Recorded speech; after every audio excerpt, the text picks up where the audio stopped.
Hey everybody, this is Craig, aka Pulse Hammer. Please don't call me Pulse, it's just weird. So I was asked to give a little bit of my insight on fleets. I want to start off by saying if you were looking for the solid recipe for ensured success at every step, if you're looking for the standard A plus B is going to equal C every time, I'm not your guy. All right, so that being said, man, let me go over a few concepts of fleet, what I have learned and stumbled onto, what I think might work, and you guys can take what you what you will from it. Some of it's going to work for you, some of it's not. Let me start off with some of the basics. So, look, if you're building a fleet, you're obviously going to start off with consular, some of the basics there, but you really need to be thinking about what kind of fleet you want to have. And then from there, start building. Have fun with it. Because if you're not building something that you want to build, if you're just building something based on a formula, I really think that takes tons of enjoyment out of the game, and you're not going to get as much from it. So that being said, using myself as an example, I decided that I wanted to do an empire build. So for my capital ship, I was looking at Tarkin, Executrix, and I wanted to, have that fleet. At the time I thought Imperial TIE Fighter, Vader. I really wanted to make it basically, unless Palpatine was just applauding like a teenage girl on the sidelines, I didn't want it. Now, that shifted a little bit, and we'll get into that a little bit later on. But based on what your initial direction is, that's going to determine the capital ship that you use. And you want to look at your capital ship and kind of decide, hey, does this have the abilities that make sense for me? Is this going to work with my play style? Obviously, Empire is going to be very fast striking. Not a whole lot of staying power. A lot of people rely on this ability, the Imperial Assault, for just blowing up your enemies before they can take you out. I moved away from that towards the end there, but you've got your baseline there. From there, you want to see which ships work well in terms of synergy. So if you're looking at Empire like I did, you'll see that allies gain offense, for each debuffed enemy, doubled for Empire allies. Each one of these commanders is going to have some flavor of benefit for their boys, their homies, right? That they pair up with. So take that into account when designing your fleet. So from there, you're going to want to develop a formula. Obviously, in fleet battles, you're going to have some beefier people that can take the damage that's being dished out. And for most people, that's going to be a Biggs type situation that is, as old as time. People have used Biggs and done well with Biggs. Let me find Biggs here. He's not showing up at first glance. It's weird. All right, Rebel, yeah. Rebel. There he is. All right, so Biggs, you're probably already familiar with him. Once you get target lock, he gets taunt. It can be a pain to overcome, especially at lower levels there. As an attacker, I don't think he's particularly impressive. But, again, look for the synergies there. So you've got a definite synergy if you're running a Rebel group, which is going to mesh well with Akbar. And then you've got a little bit of, offense down, take some bite out of your enemy there as well. So let me tell you what I was running in my initial phase of fleets and then explain to you why I was running it. So in Fleets 1.0, you had more ships on the field, right? And my logic was, all right, I need somebody to inflict the target lock so that Biggs can taunt, right? Because he doesn't taunt unless he gets the target lock. I need somebody to whip up on my opponents. And then what I discovered as I kept playing is that I need some way to keep Executrix from launching a hornet's nest of TIE fighters at me and killing me because they were always beating me on turn meter. You're going to go online and find people complaining about random number generator as this huge factor in all your matches there. And until you build the right kind of fleet, that's going to be true. I'm telling you, no matter what you read, if you build the right fleet, it doesn't matter if your enemy goes first or last. You'll win because you thought it out more. Now, how do you think it out a little bit better? So in those initial phases, and you can take some strategy from my lineup in Ships 1.0. I had Biggs to soak up damage. To deal target lock, I had Vader. Let me just get this back to alt so we can see all the ships there. Had Vader to deal target lock. And then I am going to preach this. Some of you are going to laugh. I was a very early adopter of bugs just because I like non-conventional tunes and ships. And I just like the idea of being different. So I had Sun Fac. And what that did, if you look at Sun Fac's special ability, if the opponent is buffed at all, and many opponents are buffed, you can do a couple of things. A, his special attack can stun them, which is great because you can stun their bigs and then just make them a sitting duck to gang up on and eliminate quickly. And then the other thing is that, let's see here. Sure, he's going to help inflict target lock. But the one I was looking for... Alright, so a buffed enemy starts their turn. Sun Fac gets all these great, benefits. Turn meter, 60% defense, and taunt. Taunt is the big one. That was around even in Ships 1.0. So I essentially had alternating taunters there. So I was fighting much more powerful opponents and still winning because Biggs would taunt for a little bit, and then if they were buffed, Sun Fac would taunt there, and it really kind of split up their ability to deal a whole lot of damage to just one opponent there. And then in terms of the attackers, again, going with the crazy, Craig formula, I had Cassian.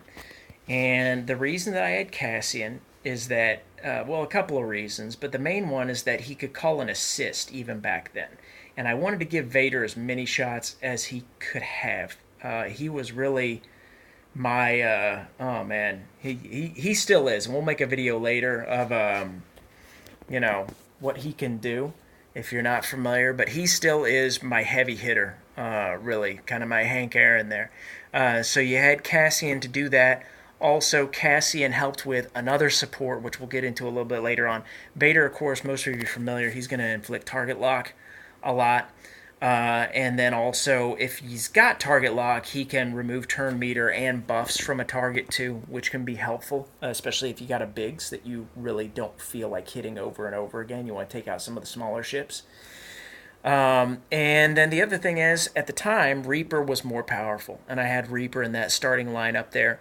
And the big benefit with Reaper was that he could remove buffs, which was nice, but the big thing is for every kill when he was on the field, he would actually take away turn meter from the enemy capital ship. So once I put Reaper in my lineup, I was finding that I finally could launch the TIE Fighter Swarm earlier than my opponents, instead of just kind of tossing a coin and seeing who would go. And that was a big push that got me up into the 20s and 30s of my ship shard there. So, that being said, things changed. And for me, it was the better. As I said, I was somebody that believed a lot in kind of going after unconventional tunes just to see if I could make them work. You'll laugh, I've got Tuskens fully developed, had the Geos fully developed way before they became important. And I was the benefit of a meta shift when it came to ships. So the Tuskens really illustrate a big part of what I think is important that a lot of people miss, and that's the synergy between ships. And if you ever go into the Geonosians' special abilities, whenever they're teamed together, they just wreck worlds and ruin lives. And it's just great. They strike so fast, so hard. My fights rarely last more than 45 seconds to a minute. I can't remember the last time my opponent got any kind of, mass attack off on me.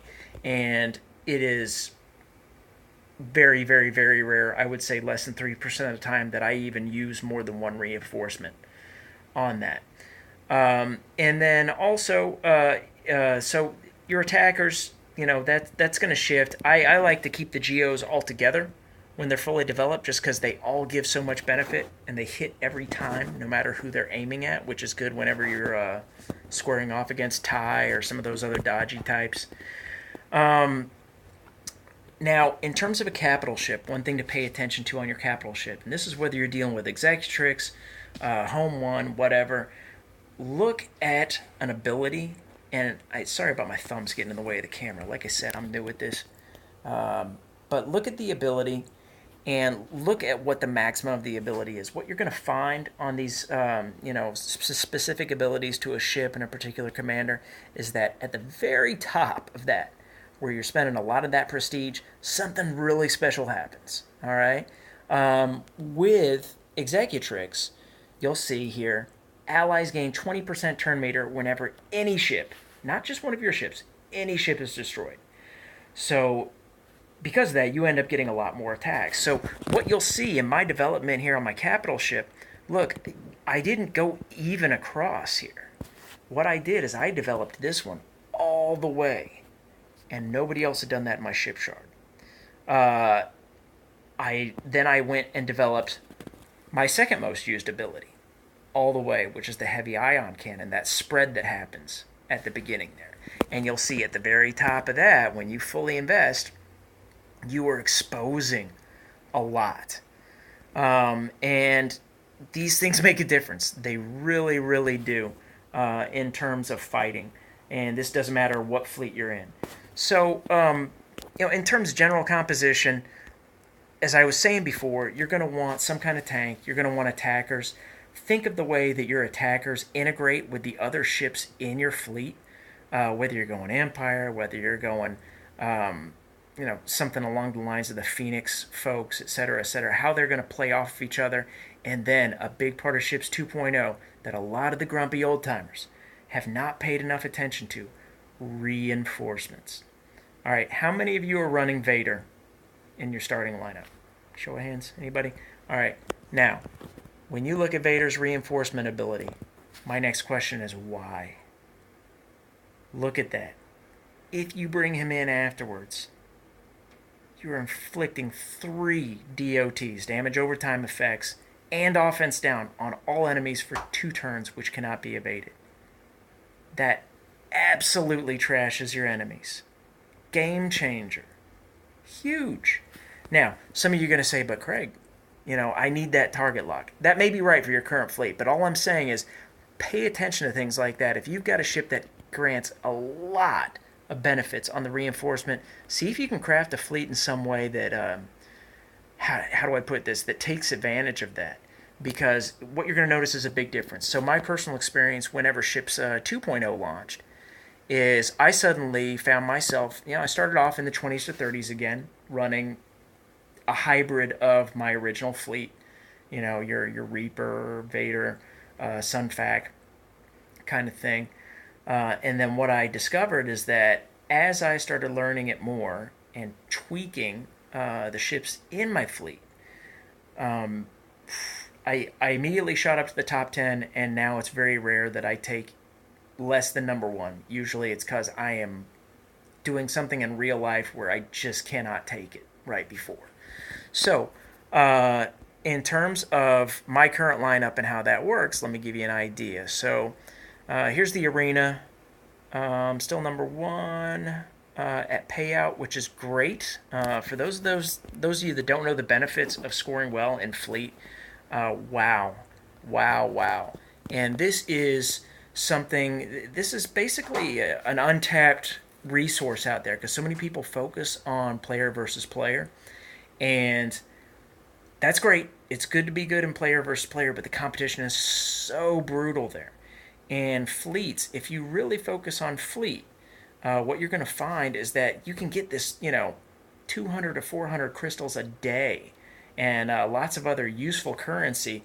I tell you what, this 1800 every day, that gets me Zetas in a hurry. So that has been great. And the 400 crystals a day, that helps get me character shards in a hurry. So you're going to find your development goes a lot faster, and it's a lot easier to kind of claw and climb in ships if you make that investment. But you need to commit to it. There are people that were laughing at me whenever they saw, there's Pulse's Geos going up to gear 10, 11, 12. But it works. It works. So let me show you what a battle looks like when it's all together. So I tell you what, I already took out And as you'll see, you've got a lot of people clinging to the old meta in my shard, and my shard is actually a pretty old shard. But you'll see the fleet powers, 400k, 370, 373. I tell you what, I'll pick on the strongest power there. Okay, get my finger out of the way. So 400k, and I've got 373. Now that is misleading, and I will tell you what, I will gamble a bit just to prove a point. I've got 235k ship power going up against somebody with 400k. Sure. Let's do it.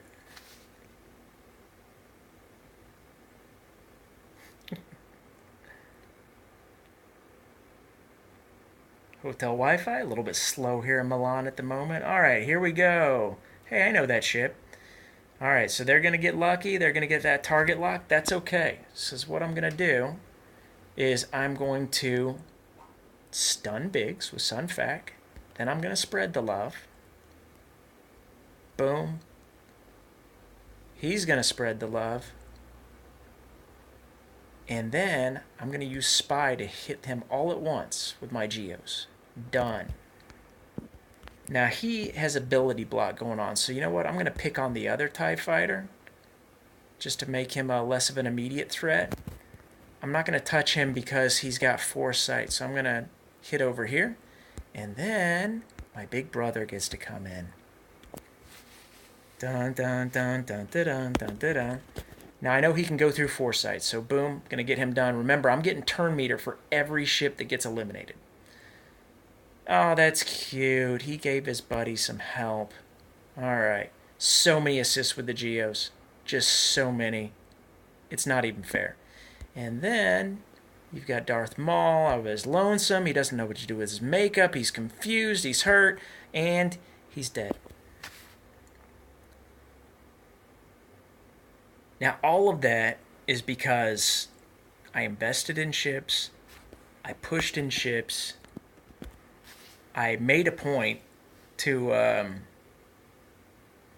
do what I needed to do in terms of strategy as well. I paid attention to reinforcement abilities. Now, am I going to leave my 230k fleet out there to be picked on? Probably not. The truth of the matter is, when you're at the top of your ship shard, most of us can take each other out. Using whatever their strategy is, especially if I leave myself very vulnerable like that, because the AI is not going to play the way that you play, which is just the unfortunate truth. So when this resets, I'll pick on somebody else above me, put in my full fleet back there, especially with Bossk, to at least give myself a better chance of not getting knocked further down. So let me look at my little note card here, make sure I didn't miss anything. Your debuffers, and I think I touched on that a little bit, but your usual debuffers, you're going to have Reaper, which is a tough build. You've got Vader, also a little bit of a climb there, but you've got more debuffers than that too. That's going to come in handy because most of you are seeing this exact thing that I'm seeing right here. You're seeing that Biggs just wall that you keep going against and going against. You've got to get around that taunt if you want a chance of beating these guys before they get off the TIE Fighter swarm. So consider that. Tank, some kind of buff remover or assist one. I am not a big believer in these TIE Fighters, man, and I'll tell you why. They got nerfed a little bit in the update. They don't dodge quite as much, and they're just fragile. They're so easy to beat when you know what you're doing, and so boring. Like I said, everybody's doing that. And I'm a big believer on fleets. If you're doing something that people haven't seen before, just like in PvP, they don't really know how to respond to it, and that is half of the fun. So have fun. Experiment with it. Just, you know. I don't know what else to tell you. It's a game. You're meant to have fun. And if somebody tells you doing it wrong, politely tell them to mind their own business, because this is about your enjoyment at the end of the day. I'm going to do another video that's going to be a lot shorter than this, probably on culture, because I think that's worth talking about a little bit. But I hope this helps some of you, and I'll be available for Q&A at some point in the near future in your sub channel. Thanks.